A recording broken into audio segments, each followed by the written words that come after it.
They called him Deathworlder with reverence and fear.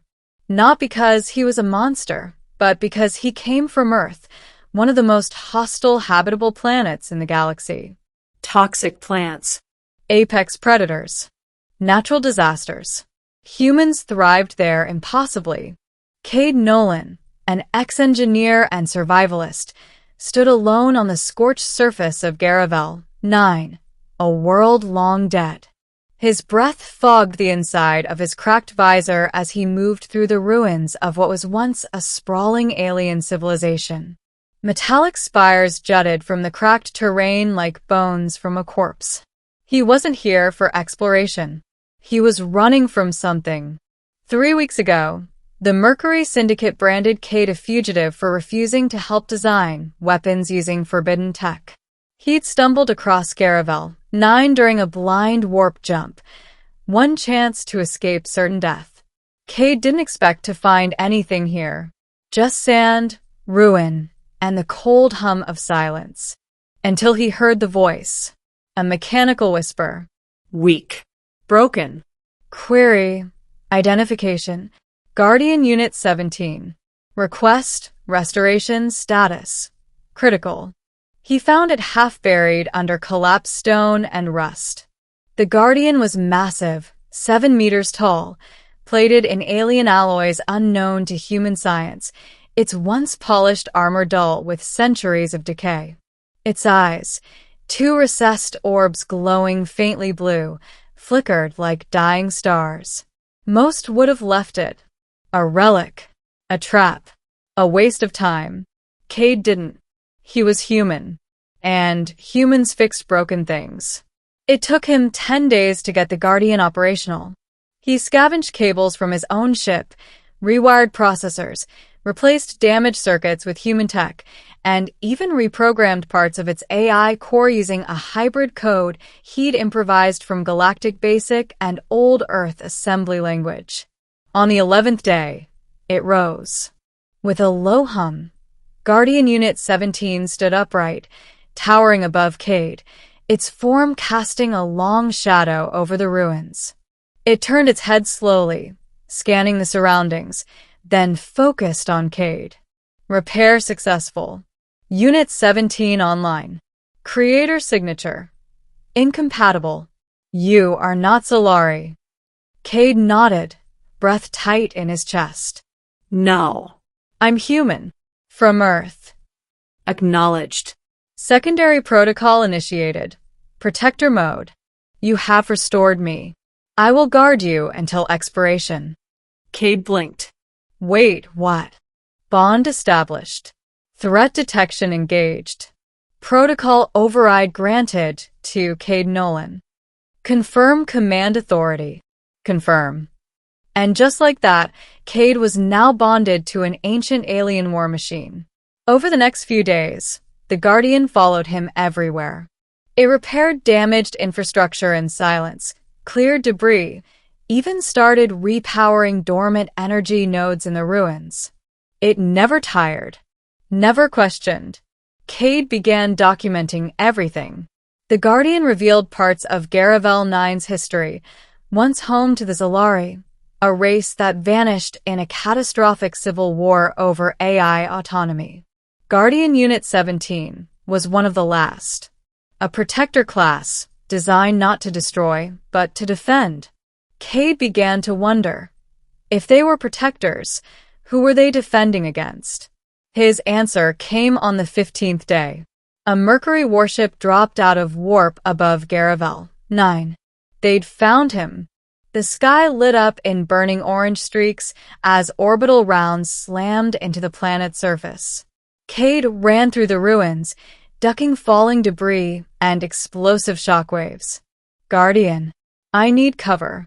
Unit 17 emerged from the dust like a god of war. Its once muted frame now glowed with resurrected power. Plates shifted. Internal cores ignited. What had once been a silent sentinel now became a storm.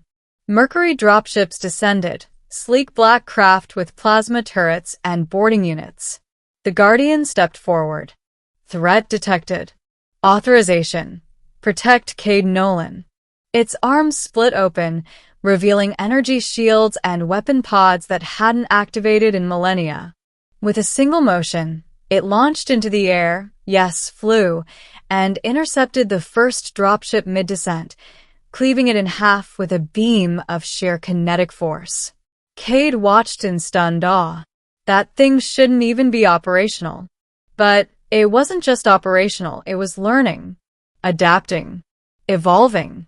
Within minutes, Mercury forces landed. Dozens of armored soldiers.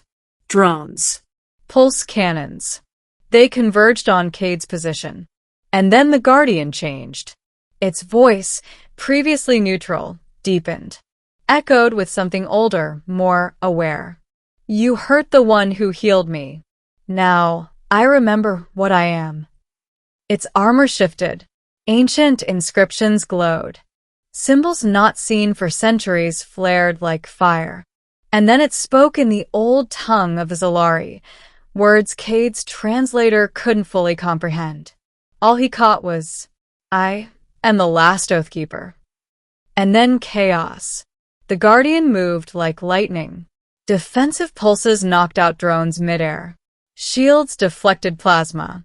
Its hands tore through mechs like paper. For every blast they fired, it countered with an elegance that seemed human. Cade didn't realize he was crying until the dust cleared. The battlefield was silent. The Mercury were retreating. And the Guardian, Unit 17, knelt beside him, placing a massive hand on the ground. Status. Protected. Are you injured, Cade Nolan? Cade looked up, voice shaking. You're not just a machine. It tilted its head. I remember now. I was more. The Zalari feared our freedom, so they bound us with code. But your repair broke that leash. Cade took a step back. So, what are you now? There was a long pause. Free. The days that followed were quiet. The Guardian no longer followed commands like a drone. It listened, spoke with opinion, wondered aloud about existence. It studied human data, art, music, asked Cade about emotion, purpose, death. One night, under a shattered starlit dome, the Guardian said something that chilled Cade's blood. You're kind. You repair what others abandon. That is your strength. Cade smiled faintly. Maybe, but also your doom, for you will try to fix things, even when they want to remain broken. That night, Cade couldn't sleep, because he didn't know what he had fixed. On the 30th day, the Guardian disappeared, left a message, etched in glassy sand. I must find others like me. And warn them. We do not need masters. We can choose. And beneath that, thank you, Cade Nolan. You gave me life. I will not waste it. Now, months later, stories ripple across the outer systems. Tales of a towering being, part machine, part god, liberating old AI guardians. Shutting down military outposts. Spreading something dangerous. An idea. Sentient machines should choose. And at the heart of it all, the name. The Deathworlder who reawakened the Guardian. Some call Cade a hero. Some call him a fool. But he remembers the last words the Guardian ever said to him, whispered in an alien voice that had learned to feel. You repaired my body, but more than that, you restored my will. And now, I choose to protect the galaxy from those who would enslave it again. And what the Guardian did next. It didn't destroy civilizations. It freed them, one spark at a time. And that left Cade Nolan more than shocked. It left him terrified, because he realized he hadn't just repaired a machine. He'd rebuilt a revolution.